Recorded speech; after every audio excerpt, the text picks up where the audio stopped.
for being here tonight for this special event of the Prague Book Fair, Book World Prague, which is very happy to be welcomed tonight in this magnificent Zeppelin, the Gulliver. We have also two magnificent hosts, Sofi Oksanen from Finland and Adam Zagajewski from Poland.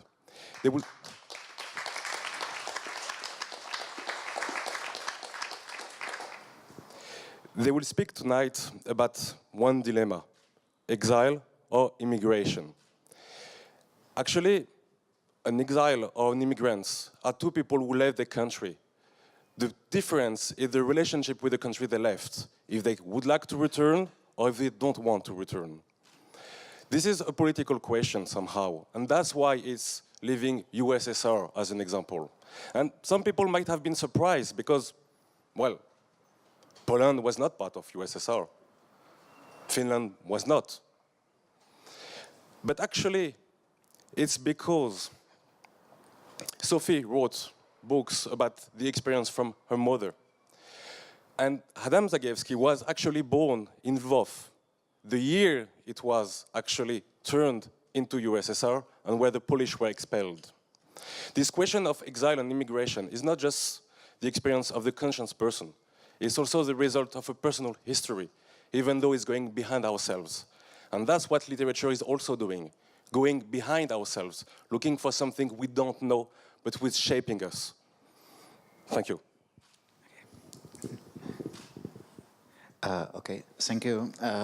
Thank you for coming, first of all, because I'm very pleased that so many people decided to join our discussion. I would like to start with, okay, I'm not pretending to be a lawyer, and but still I think it's important to understand what we mean by the immigration and exile. What are the differences? So I would like to ask this first question to our guest. Where's the difference from your personal point of view?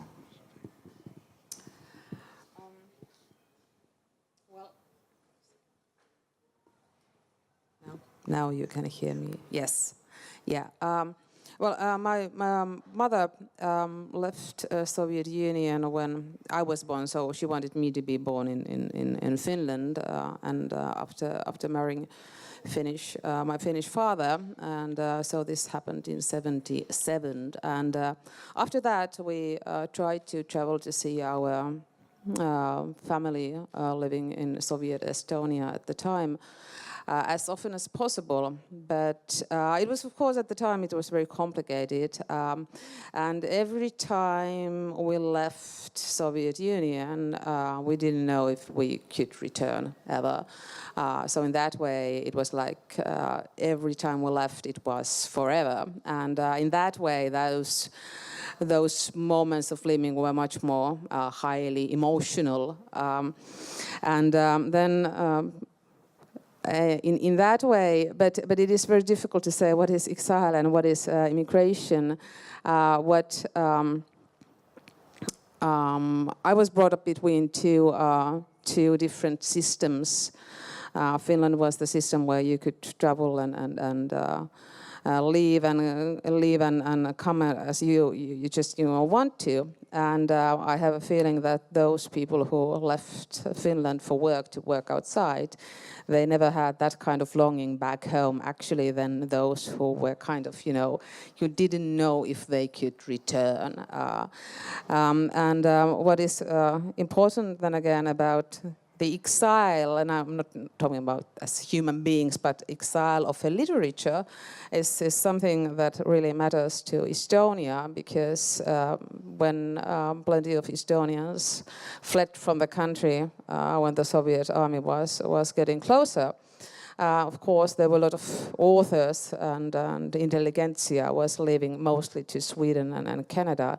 And in Estonia, Estonia kind of continued to exist. The Republic of Estonia and its literature in exile in Sweden. They had the Estonian printing houses, Estonian newspapers.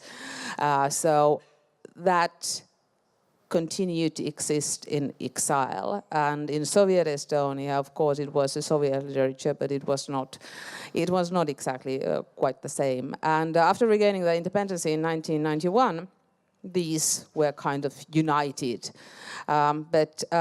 Me living in Finland, the situation was a little bit different, because those Estonians who fled through Finland, they didn't actually really dare to stay, because, well, Finland is the neighbor to Russia now and Soviet Union at the time. So they continued to their way to Sweden, and there was no Estonian community in Finland, where the political situation at the time was very complicated, called Finlandization. And so in that way, I was brought up in a kind of void. Those people with Estonian roots who grew up in Sweden, they had the Estonian community around it, but my situation was a little bit more complicated. I didn't actually answer to the question, but but somehow perhaps. Okay. So, should I? Is it okay now? Well, it's there are many different situations. For me, I think one of the principal distinctions here is between people who are intellectuals and have some chances of work outside their country, and these nameless poor people who emigrate just for a better life and who sometimes perish. Sometimes, as you know, they drown in the Mediterranean, which for me is a swimming place, but for many it's a drowning place.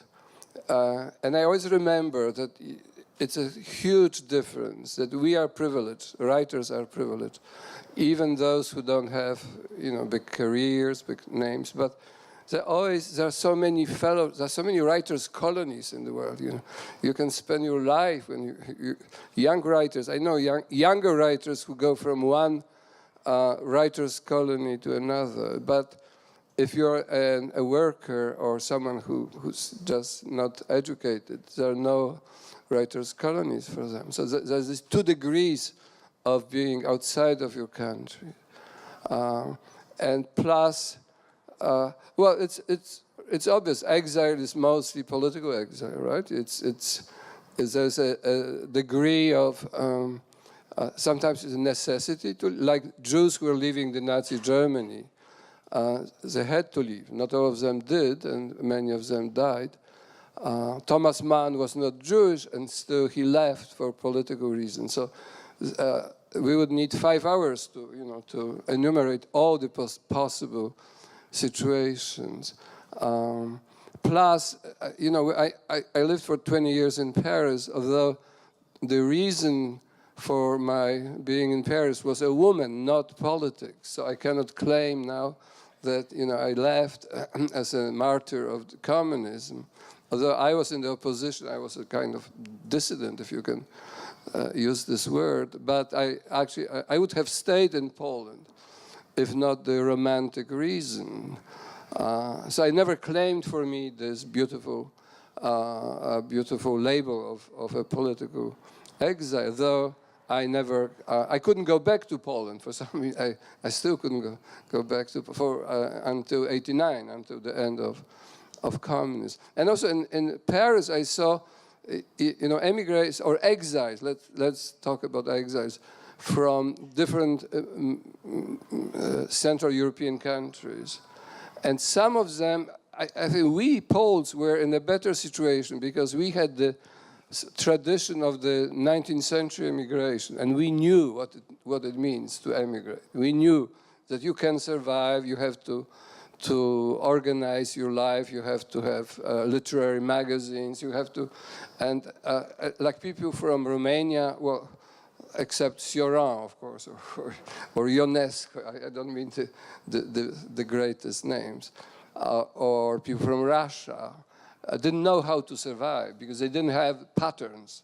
I think it really helps to have in your history a pattern of immigration. We were, in Paris, we said, well, Chopin lived here, so I can survive it too. So, but and plus, and I never forget this, the main distinction for me about these poor people who perish and those who survive. Yeah, if I could comment on that, yeah, that was a very good answer, because artists and authors usually also speak other languages, at least some languages. So, and the language of art is kind of universal. So you have always a context elsewhere. But when you think about, Estonia, for example, they didn't have that strong tradition of migration. When they had to leave, and yet they managed to they had this idea of that we need to preserve the nation somehow, and the government in exile actually continued to exist, which was founded actually in Oslo in Norway, continued to exist throughout the whole Soviet occupation, Now Estonia has a kind of knowledge of occupations in a different way, and in a way that, for example, Estonia's government has all the information and all the digital archives. They have secured them abroad, just in case. When a country knows something about occupations, then you start to prepare for things just in case. This is a bit different thinking than Finland. Finland is not thinking like that. There's a difference. Okay, thanks. Czech Republic actually has also quite experience during the second half of 20th century. Because just after the few months after the Soviet invasion in 1968, there was approximately 300,000 people leaving the country. And actually, let me be personal. My own father, who was 19 at that time, he decided to go to Munich, because there was still a few months where there were open borders. And he went to Munich because he had some friend, but unfortunately, friend was on vacation somewhere. And after a few days, he came back, and the reasons, as he admits now, that was also romantic, because he really missed his girlfriend. And the second was that he realized that for his lifetime, maybe, he can't return and to see his parents, friends, and so on. What was the feeling? So how desperate or resolute has to be a man to leave, knowing that, well, okay, maybe I will not attend a funeral of my mother, let's say. So what's your experience? Over the past few years in Finland, there has been a very heated debate about migration, and Russia, for example, has affected and used it in its politics, because they actually opened their border up north in Lapland, so that somehow a lot of migrants managed to get through the whole of Russia to the northern border of Finland, and then they were coming to Finland from there. So that was a kind of political thing to do. But anyway, heated conversation in Finland was not in favor of migrants at all. And there's a lot of many those who don't want to have migrants at all to Finland. Always complaining, why are there so many young men coming over? Where are all the women and children? And this I think tells something about that people don't actually understand what it's like to be on this trip, quite simply, which is unsafe for women and children and for older people, for one thing. It is quite easier for young men, but those young men are also the ones who might not want to be forced to join an army that is not battling their fight, for example. And this is something that Estonians do know very well. The only young man who we could afford to send to West from my family in Estonia was a man who was at the age was only 18. So the situation would have been for him the Red Army or the German Army. Both of them were mobilizing young men from Estonia. And so he didn't want to join either of them. But the trip from Estonia, from the boats to Sweden and to Finland, it was expensive. So he was the only one who left because there was no money to send the others. That was the reason why he left. He didn't want to go to an army, no German, nor the Soviet, and there was no more money. It's not. And he ended up having a good life in United States, but he couldn't ever return to Soviet Estonia, so he returned after regaining the independence. But I don't think he had a choice. I mean, the choices were really bad for him. So in that way, there was no choice for him, and I think that is the situation with quite many young men, and that is why there are so many young men coming, quite simply. And it was also true that if we had his parents had more money, so that the whole family could have left Estonia, then they would have died, quite simply because the ship went down by the sea. And he, as a young man who was able-bodied and was able to swim, actually managed to grab a hold of the timber and get to the shore. But I really don't think the older people would have managed to do that. So this is kind of the story that repeats itself, unfortunately, in our history. I think when you ask this question, how desperate you need to be to leave your country, I think there's no rule. It's very individual. There are many cases of Jewish people in Nazi Germany who didn't leave because there are many reasons. Someone has a very old, sick mother and doesn't want to leave, or cannot leave. Someone just loves his house so much, or there's so many situations. In Poland, like Zbigniew Herbert, the poet, wonderful poet, he never emigrated, though he hated communists, and he spent half of his life in the West, but he would always return. And he was like this. There's this Jewish joke about a Jew who is flying, who's from St. Petersburg, from Leningrad, and goes to New York, and then returns to Leningrad, and then goes back to New York. And someone asks, why do you do this? Instead of to stay in one place, because I'm only happy on the plane. So there are many people like this who cannot accept forever this strangeness of a different place. But there are some other people who make this desperate decision. There were people who were fleeing Poland, like also swimming a river, just not a sea, but swimming in the mid-40s, for example, or later as well. So, but I think there's no rule, no rules. Every case is so different. There are so many different lives and situations. And now we have a totally different, I think there are almost 2 million Poles who went to the United Kingdom for work. And they, of course, they are not exiles. They can return anytime.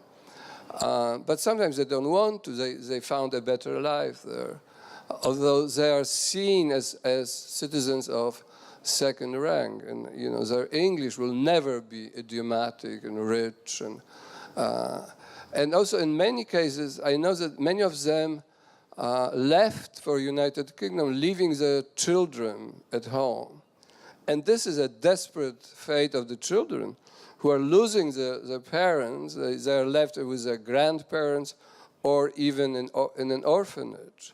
So that's a kind of forgotten problem of the young generation. It has nothing to do with the big political questions, but it's very much an existential question. But again, I don't know any rule here.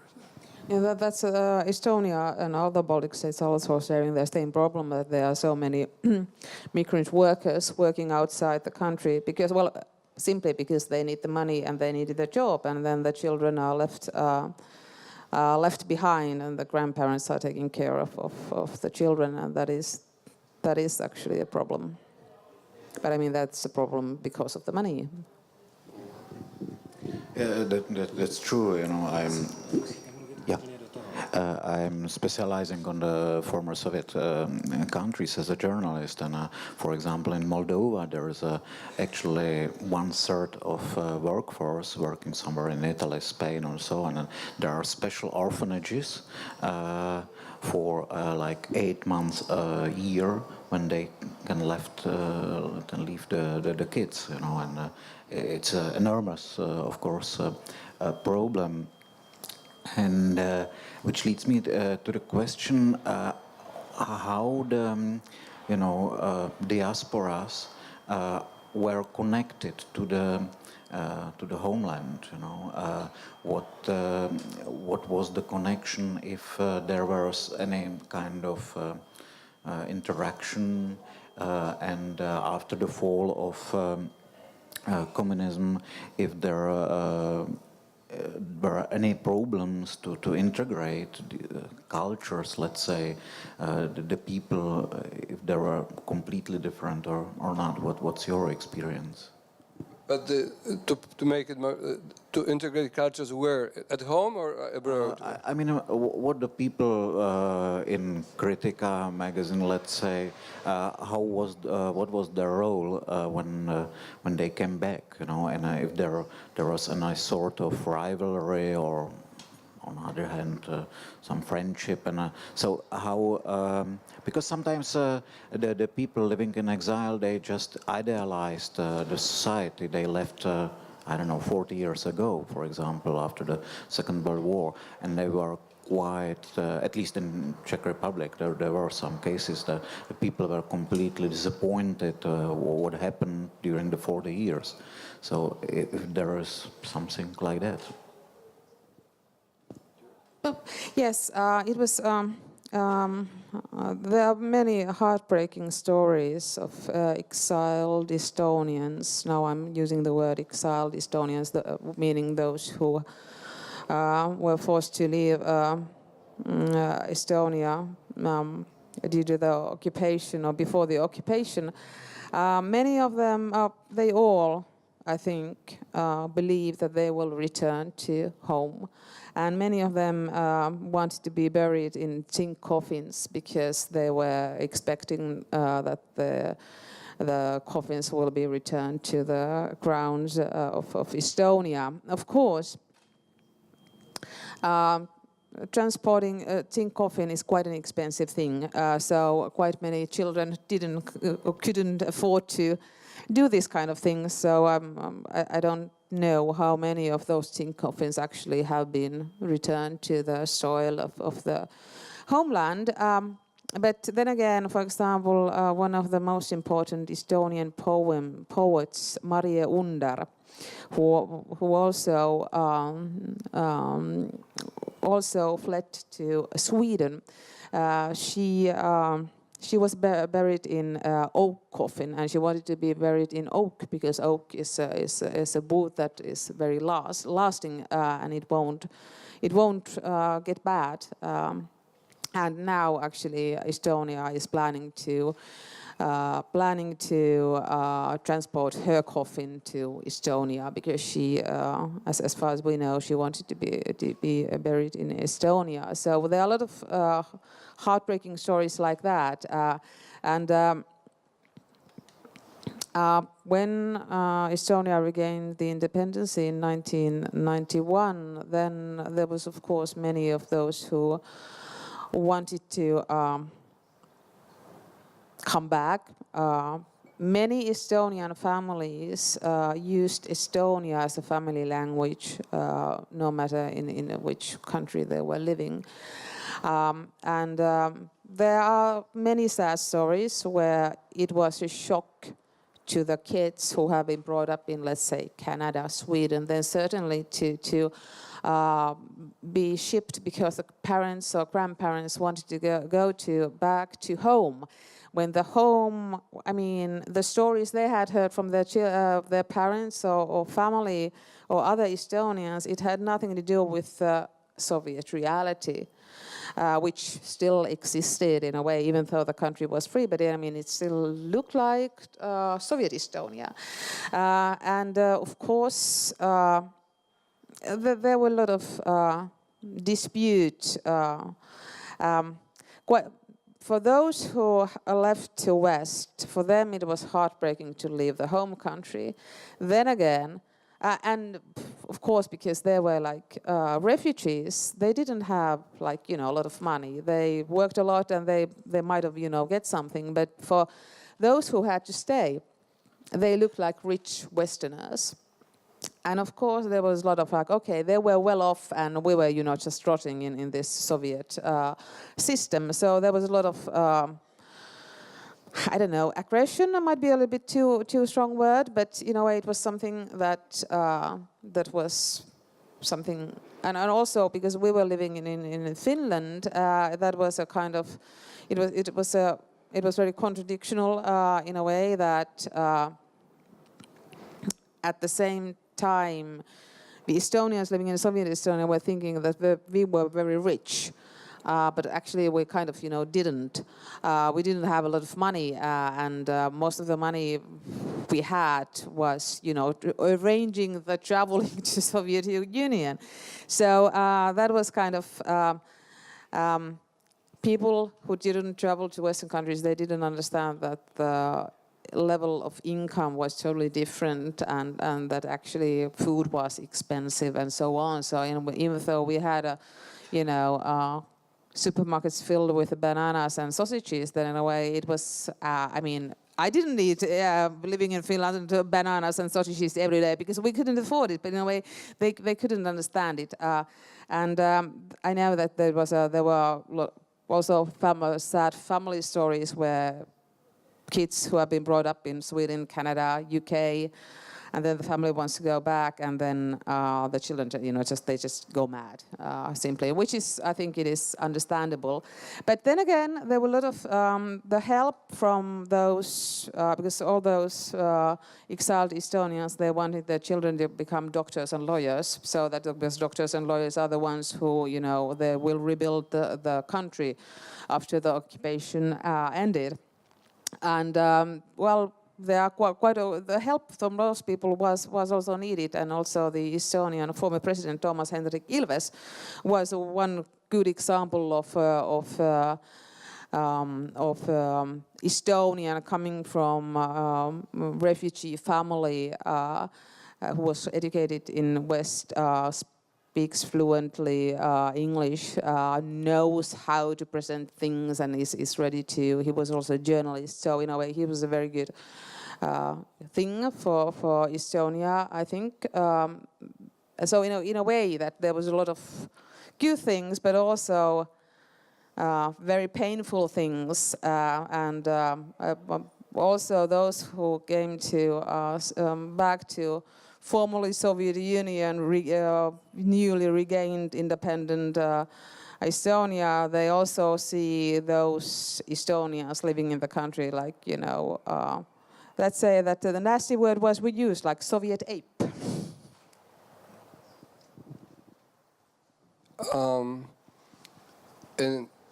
In Poland, different waves of immigration. There was the wave of immigration in '68 and '69, where there was this anti-Semitic campaign organized mostly by the Communist Party, but actually not strongly rejected by the rest of the society.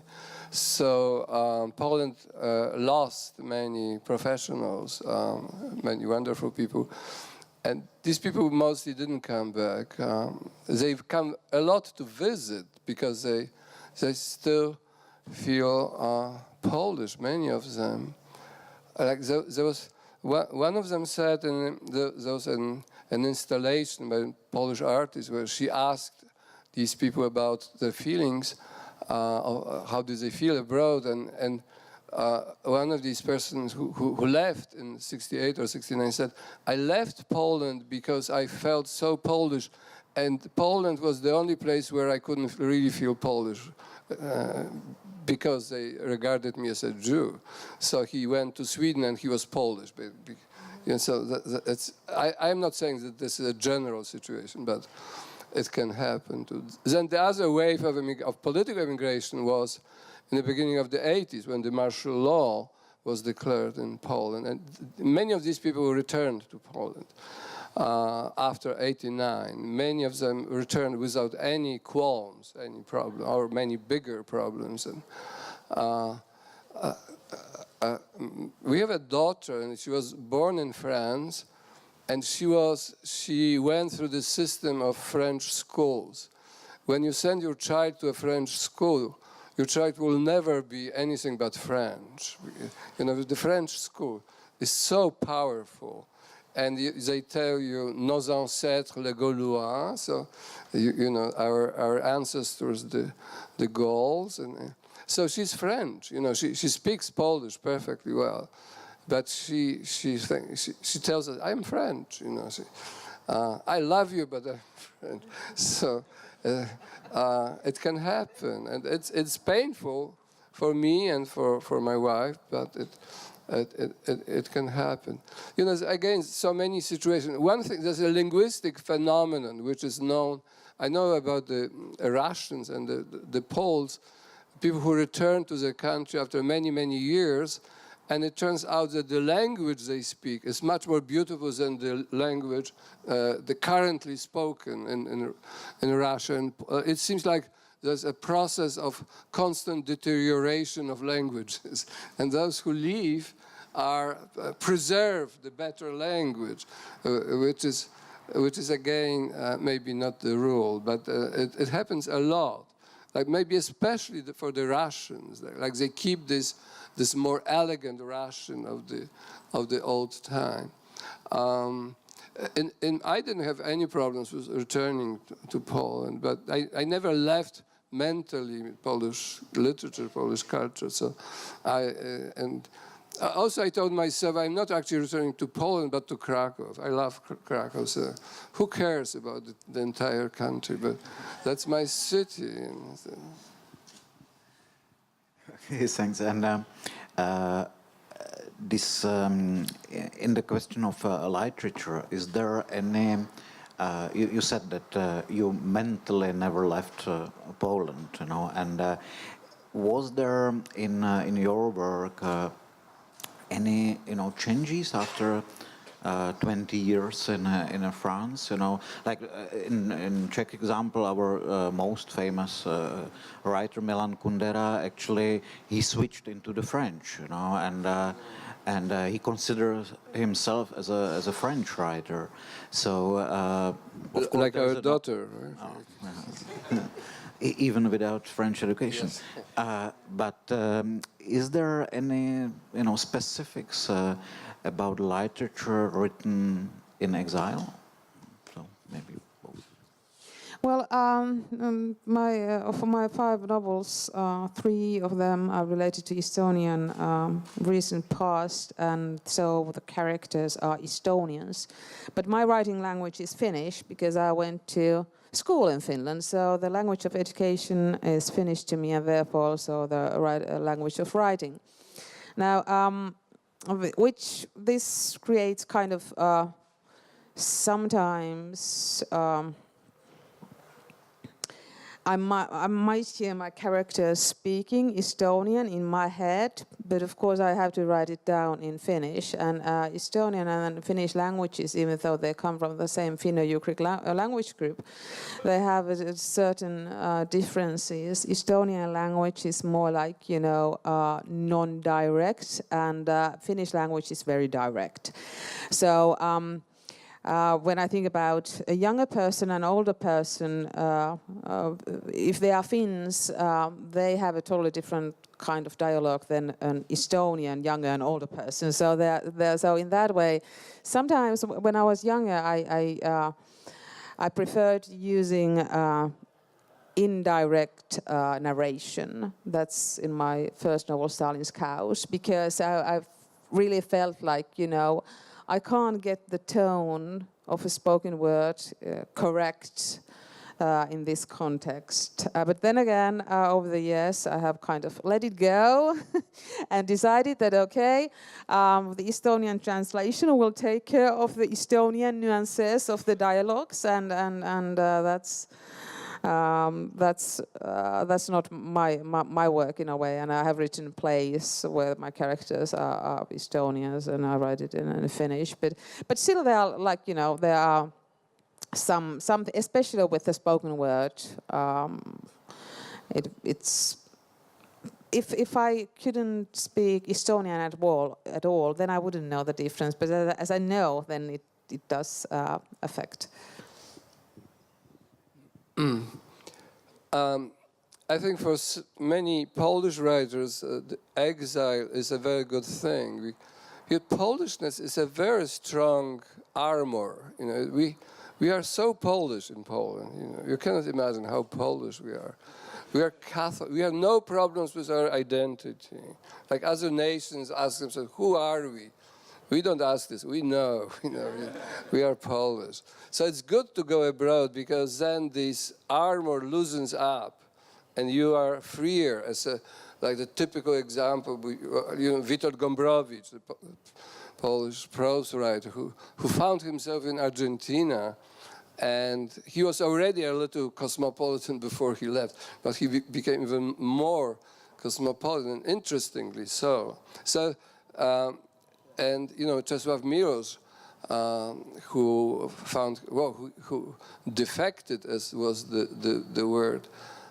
He was already a great poet before, but he didn't stop, though he was very much afraid.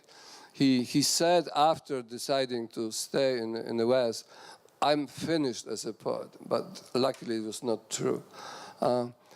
In my case, I don't want to bore you with my specific case, but as a very young poet, I was politically engaged. I wrote poems that were anti-government, anti-communist government. In a way, it was possible, but ironic and angry. And later on, I changed, and those critics who didn't like me said, he changed because he found himself in Paris. He goes to these beautiful restaurants, and he forgets about the fate of Poland. But I think I changed simply because there was some inner development. We grow as people, and I don't think this was because of my living in the West. Simply, I was a little older. I read more. I understood more. So I don't see it as a result of living in the West. Maybe a little bit, but not as much as my critics say. Okay, thanks. We have 30 more minutes, so I would like to give the floor to you, to your questions, so if there are any.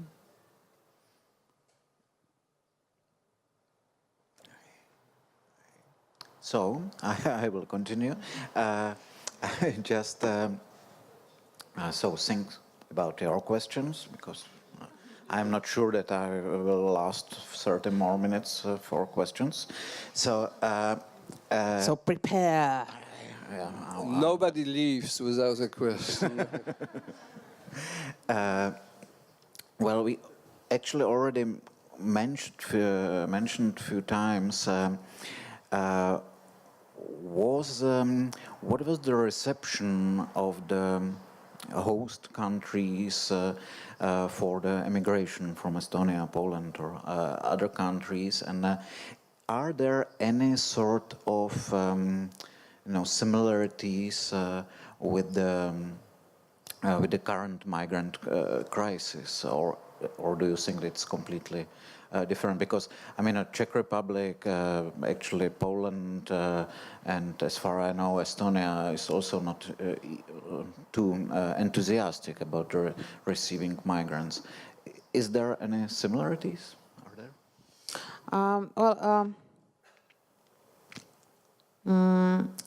Estonian, I'm sure Czech Republic and many Eastern European countries have a different historical memory of immigration. In Estonia, all Estonians remember what occupation meant, and that meant the Russification and after Soviet rule took over, for example, the population of Tallinn doubled in just a few years. So actually now, if you go to Estonia, it's a very calm and calm country. But at the time, it was overpopulated. The whole Soviet Union wanted to come shopping to Soviet Estonia, which was a very popular place. Also for Soviet officers, they really wanted to come to Estonia, and in a way, there's a if you talk to an Estonian about foreign people coming to your country, then there's a kind of bad echo and bad personal experience about that, and I think and in Estonia, there hasn't been a kind of modern migration discourse, let's put it like that, and which is again due to the history. Then also it's a small, not very rich country. So in that way, I understand that when you have built up the country from the scratch, then you actually are not that ready to help the others. Then again, I think Estonia understands that if you want to, contribute to the European community, then you have to you have to do something. Then again, Finland is kind of. Finland was also after the war. It was a poor country. It had to pay a lot of war compensations to Soviet Union. So the recent well-being is kind of a new thing to Finns. And actually, Finns were the ones who were getting aid from after the war. Actually, from, for example, Portuguese people were sending clothes to Finland, and this is something that we have been trying to kind of also to our press has been trying to make people to remember that we have been helped. I mean, it is now our time to to return the favor. But the difference that again, compared to, when you think about Sweden and Finland, we have a totally different different strategy in development aid. Sweden is the country that welcomes refugees, but they give less money for development aid. Finland is giving a lot of development aid and not taking refugees, or very small amount. So in that way, it's kind of, we are on the same level in one way, but it just looks different. But I guess we could also say that Finland is paying not to have the refugees. We are paying a lot about it. And then again, this development aid Finland is giving is kind of in a way interesting, because of course now due to the economical crisis, it's smaller than it used to be, and we have a populistic political party, Basic Finns or True Finns as they want to call themselves, which it's not. They had a huge win, but they couldn't keep their promises, as populistic parties never can. So they are not that popular anymore. But despite this populistic activity in Finland and despite this anti-refugee movement, then still, for example, when Trump cut off the money from contraception education in Africa, then actually Finland was the country was actually giving the money more than actually the others. There were around 10 countries who filled the gap, and Finland was the first one. And that was a kind of surprise to me, because it's kind of contradiction to the fact that we don't want to have the refugees, or there are a lot of people who don't want to have them. We have a populistic, a very loud party as well. And yet they were also agreeing that, of course, we will fill this gap that Trump made to African countries. And this is something that tells about populism also in Finland. And I'm giving this example because for example, contraception is an equal rights is something that even populistic parties agree with. And that is kind of, when you compare to populistic parties in different countries, then Finnish populistic parties is, of course, education is so important that even though we don't actually like giving money to others, then we support this. So that was, no one was against that. And that was kind of, that kind of gave me a little bit hope that, at least our populistic party shares some Nordic values, if not all. I'm not sure. Was your question about now or about the time when? Actually, if it's possible to compare experience from your life when you came to France in the beginning of the 80s and how the societies are dealing with the migrant crisis. If there are any, maybe there are none of them. Right, it's very hard to compare. Also, technically speaking, I was never an exile. I was able to keep my Polish passport, and I somehow believed that one day I will return to Krakow. So I didn't do anything. My wife says that I was too lazy to start the application, all the bureaucratic thing. It's terrible. So I didn't have the experience of a resistance against my wish, my will to become French, because I never expressed this will. But as you know, France is a country of immigration. So and it was very. It welcomed people who came from Poland and other countries at the same time. For a poet, it was more difficult because the French aesthetic is so different. I never had many readers in France, but this is a complaint of a high niveau of I don't care. Right now in Poland, I think everyone knows Poland, the governing party now, with which I don't identify, is one of the cornerstones of their policy to reject refugees. And they were very skillful in propagating this stance. And interestingly, many Catholic bishops are in favor of accepting refugees in the spirit of the Christian doctrine or the Christian tradition. So there's a tension between the governing party and part of the church, at least. But Poland doesn't accept any refugees, and there are some dramatic situations. And on the eastern border, where there are people waiting for years or months or years, even to be heard, to have an opportunity to apply for a temporary stay in Poland. But it's not a big issue because there are some volunteers who help. There's some informal movement to help these people.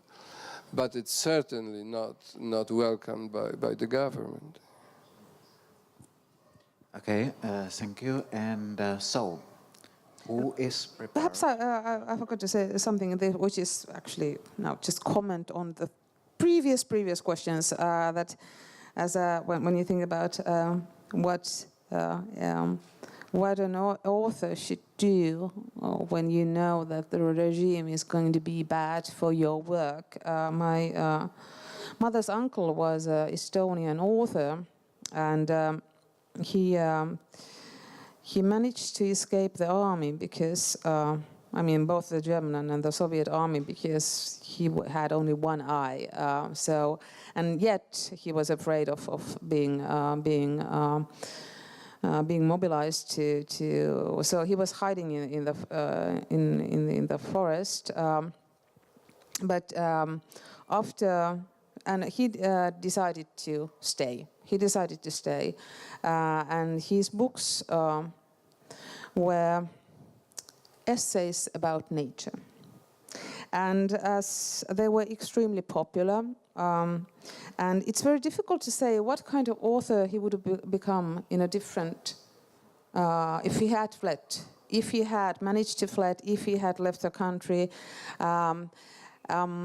He had the skill of writing, but in Soviet Estonia, he decided to write essays about nature, and he learned the skill of writing between the lines. And that was, of course, now when I think about it, I couldn't imagine me or any other, person reading enthusiastically essays about Estonian nature. I mean, that doesn't sound like a page turner at all. But at the time, it was like, of course, Soviet censors, they were not always so smart. So in a way, they read only, essays about nature, and Estonians were reading them as an allegory of Estonia, and they were extremely popular books at the time, but he couldn't publish anymore after he had been advised that he should add at least one word about thanking Lenin, and he refused, and so that was also the end of his publishing career. But it's very difficult to say what kind of author he would have become, in a different society, but that was what he did, and I think that was actually important for Estonian identity under occupation as well. Maybe just one word on it. Do I have 2 minutes? Again, each of the Soviet bloc countries had a different situation for writers. In many of these countries, there was a normative aesthetic. It was called the socialist realism. So it meant that if you were a writer, you had to write in a certain way, avoiding any experiment, any avant-garde inclinations, etc. This was the case in East Germany. I don't know how about the Czechoslovakia. Did you? The same.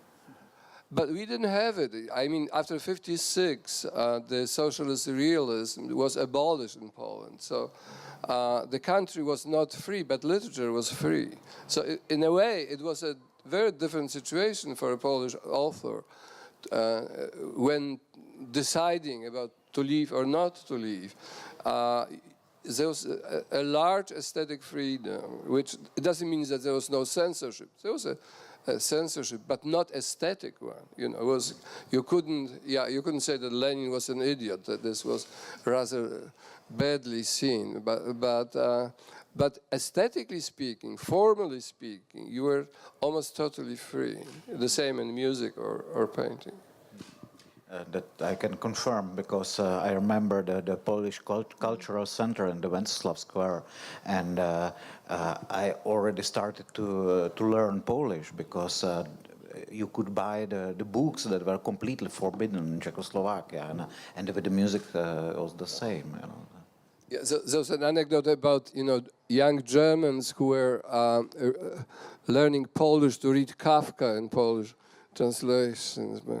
And there's a joke about a dog from Czechoslovakia who comes to Poland, and Polish dogs ask him, "Why are you coming here? You have plenty of things to eat in your country." Why?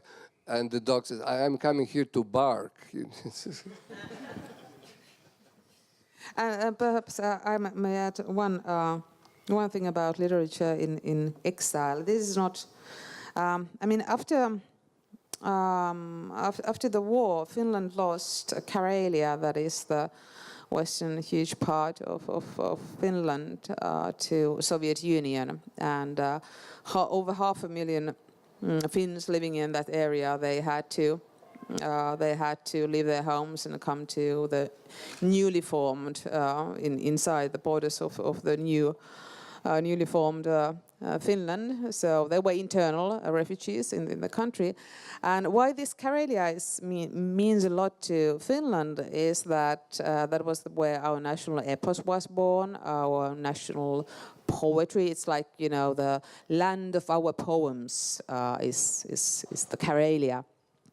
And even though we lost this land of mythical our myths and poems, we lost that, but it still continued to exist in our literature. Many of those, the descendants of the refugees and even the refugees themselves, they started to write about Karelia. A lot of historical fiction is published. Actually, one of the most popular Finnish authors in Finland, Laila Hirvisaari, who originally was evacuated from as a child from Karelia, and now she's 80, and her books have been sold. We have a population of 5.5 million, and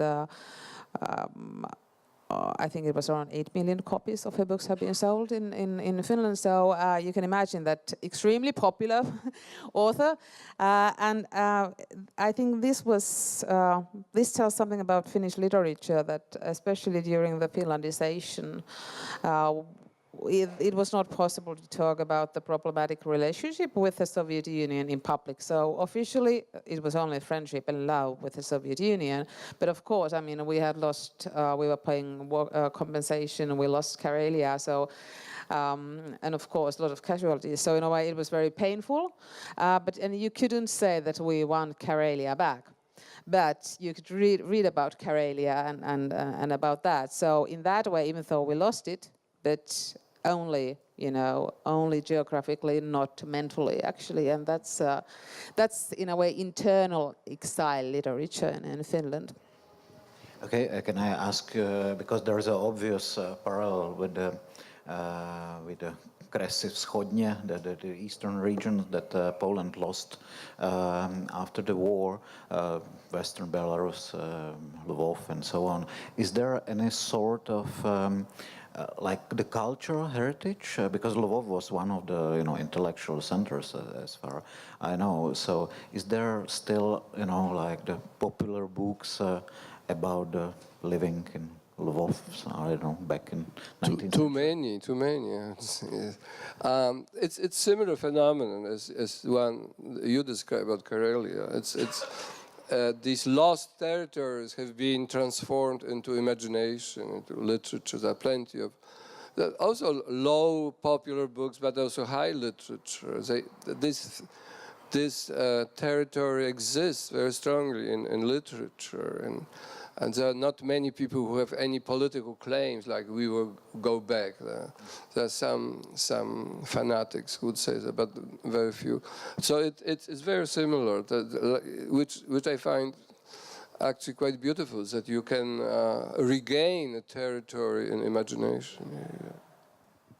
Okay, thank you. So, who is going to be first? Okay.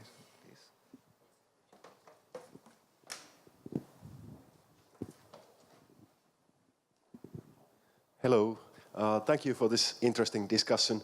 My name is Rauli and I'm from Finland, and I would present a question leading towards Karelia and a little bit further, our linguistic family and closely related nations in Russian territory, namely Komsi and Mari and Hanti people. I know, Sofi, that you've been following closely their situation. How would you describe their literature? Does it exist under the heavy pressure that they faced by the Russian government? Thank you. That is a very good question. Well, I don't speak any of them, the languages, but of course I try to follow the situation. Well, a few years back, we were actually giving a prize to poet from Udmurtia, and he wasn't able to. He was not allowed to come to Finland. I don't know, because of a prize or because of whatever, but anyway, it was a political issue. And I have a friend who have actually wrote a thesis about comic theater. Comic theater does exist, but the problem with the Finno-Ugric languages in Russian territory is that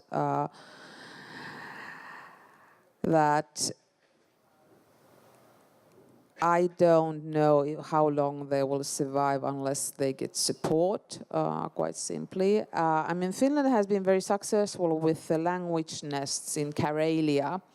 And as far as I know, the results have been good, so that you can actually language nests kindergartens. And as far as I know, they have been very much loved experiences. But I don't know if we have them anymore, as Russia decided to name language nest kindergartens as foreign agents, and therefore, and considering it, I don't know, spying activity, probably.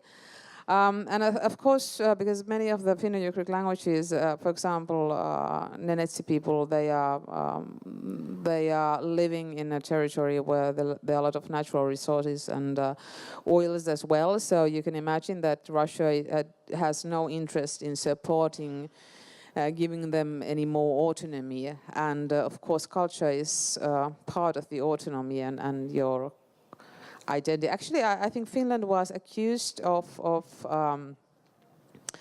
conspiracy about the Finno-Ugric supernation or whatever a few years back. And anyone who knows anything about Finland knows that Finland is the least expansionist country. Well, Estonians are not interested in expansion at all, but of course Russia sees everyone as in Russian official politics countries who have no interest in expansions, they don't exist. So unfortunately, it is very, and I have a feeling that, you know, other Finno-Ugric families, we could, you know, support other Finno-Ugric languages. It's a normal, you know, cultural discourse, but it is very difficult as it is considered like activity hostile towards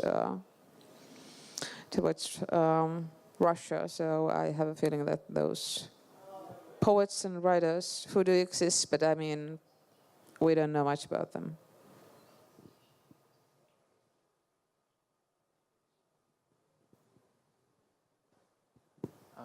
Hello, my name's Dominic. You spoke about young men being forced in exile or migrating. My question is, do you have any experience or interesting stories about even younger people, children, namely orphans, that you could share with us in regards to being forced in exile or being forced to migrate from the country? Yes, the children who are, I mean, because fleeing from a country to another can be a little bit chaotic situation, and there are children who have lost their parents on the way and so on, and it is a tricky situation because also human traffickers are looking for those children. So actually, I don't think we have any kind of statistics about how many children have disappeared on the way. Also, big refugees camps are a very dangerous place for women and children. And that is something that, for example, Amnesty has been trying to remind people that actually even, you know, more lightning might be a good help to secure the camps for women and children, because it can be very tricky. I don't think I can answer this question. I rather hear about children not being sent abroad, but like the parents go and they stay and are separated from the parents. But I agree with you that internationally speaking, it is a huge problem. But simply, it's not my field. So. I have one. Do you know Astrid Lindgren? Yes. So everybody has an image of Astrid Lindgren's drawings in their head, at least somewhere in your corner. Then the illustrator is actually Ilon Wiklund is actually originally Estonian. And she left Estonia as a young girl alone. I mean, she was a teenager, almost a child, and left the country without her parents and without the family members. I think she had some family member was waiting for her in Sweden, but she was kind of homeless and parentless when she left by a boat to Sweden. And I think that's when you think about, and actually I see Estonia in her drawings because they are very much remind of Haapsalu, which was her childhood town and where actually my family comes from. So I think her work is kind of a good example of how experience of a refugee, and that is also like a person who has lost their home, can be actually transformed into a universal art. Because she wanted to write about, children surviving. And I think that's kind of, also her personal story. And she's still active. Think about that. Well, apropos children, this goes back some 70 years or more. There was the many children, Polish children, deported to the Soviet Union at the beginning of the World War II, and some lost their parents, and there were plenty of orphans. So there's an entire odyssey, which is remembered in Poland. It's not well known universally, but many of these children were adopted. And strange, like even in India, there was a Maharaja in India who adopted a big group of these children. So they were homeless, and but they were under the protection of this Polish army that went to the west, the General Andrew's army. And there was in the wake of this army, there were many civilians and children, and so there was a kind of, it's not a new story, but maybe fascinating in a way, like imagining the Maharaja adopting Polish children. Okay, so we have a last question,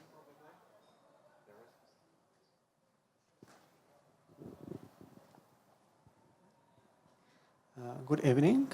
Both of you mentioned there are differences and misunderstandings between those who left and those who didn't. And at least it seems to me those differences are becoming more and more visible, and the divide between them is getting wider and wider every day. Do you think, do you see any way how to reconcile them? Can the literature help them to understand each other? I do hope so, but can the literature be successful in that role? I think literature can be like a door or a window, and when I think about, well, on the other hand, also in Finland, Finland has I'm quite often asked if I write about the Estonian recent past because I'm half Estonian, and of course Estonian history is important as it was a white spot on the map for a very long time. But I also belong to the tradition of Finnish literature, and Finland has a very unusually strong tradition of historical novel. And that's we've always, for example, the first historical novel was actually written by a female author, Fredrika Runeberg, and it was actually about Russification of Finland. So it was a historical novel, again, about our relationship with Russia. And I think because we have a complicated, we've always had some sort of issues with Russia, and our history is so strongly connected with those issues. And there have been, like, you know, years when it was not very accepted to talk about it aloud, but you could do it in literature. So Winter War was also kind of, or the whole war was kind of complicated issue during the years of Finlandization, and Soviet Union accused Finland for starting the war. Of course, we didn't start the war. It was a Russian Soviet propaganda. But in a way, we could anyway. We had the literature, and in that way, when you think about the top 10 lists of best-selling books in Finland, you can see that actually history is very much highlighted, and I think that's because we had to kind of officially be a little bit silent, but literature could also be very political and also talk about our history when at the times where we couldn't. And this is the tradition that actually still goes on, and the younger generation is writing again about the Winter War and the Continuation War, and also about the Civil War. So we have lots of wars to write about, and that is kind of. No, I can't remember what was the original question anymore. But anyway, that's kind of the great gateway. That is something that. Generation a bit older than me, they say that their parents actually didn't talk about the war. Now I'm talking about Finland. For example, my Finnish grandfather was at war himself. His twin brother was shot next to him, but he never. And I know that he actually saw his brother until his own death. I mean, they were twins, and he could see them. After his death, but he never spoke about the war.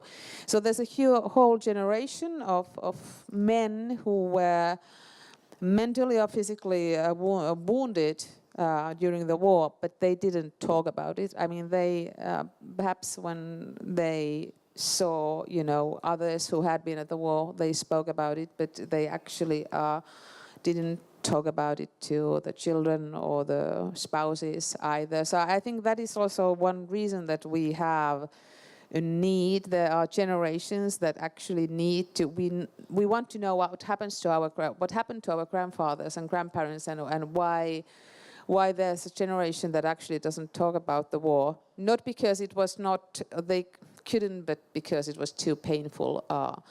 So I think that's also one reason why we have this strong tradition of historical novel, and I think that has also formed our national identity quite a lot about who we are. And this was interesting that Pole is always a Pole, because there are countries where I get this question about, so what defines you as a Finn or an Estonian? And then I think for Finns the national identity is pretty clear, and also to Estonians, because we have the language, and I think also the literature also and culture is quite clear. And so it's a bit confusing to meet people who are not kind of the nation is unaware of who they are, for example. That's a bit, I don't know, it feels weird to me. Well, I am much more pessimistic. There's a theory that in our societies only 4% of the population reads serious literature and listens to serious music. And I think it's a very optimistic vision, 4%. And plus, I think we live in a moment when literature, in a global way, is losing its importance. We live in a new era where people read less, or if they do, they read non-fiction, but they don't read fiction, or less than before. They don't read poetry. Nobody reads poetry, by the way. So I don't think that literature can heal anything. It's a beautiful thing, and in a way, my life is spent, I wouldn't say on the altar, but my life is spent in the shadow of literature, and I don't regret it. But literature is shrinking, and we are entering a new time where literature will be remembered as a kind of good old cousin, but cannot heal any wound. I'm sorry to say. I'm representing the optimistic side, because most of the, for example, in Finland, last year's most popular movie was based on a novel, Unknown Soldier, and it was again about the history, about the war. So I think it is a very good way to tell about the new generation, about our past. And I think it is also one of the most read books in Finland. And so in that way, I think, and besides, I'm not sure which genre should be, the one and only. I also think that, if movies and TV series based on books, they are also stories and narrations and something that actually people can relate to. So I think that's a very good way to tell about the past. I believe in stories. Okay, so thanks for the optimistic ending, and I would like to I would like to thank all the 4% of the population that actually is sitting in the audience. And first of all, I would like to thank our guests. And so I hope that you enjoy our debate and that you will again come to other debates on the fair. So thank you very much.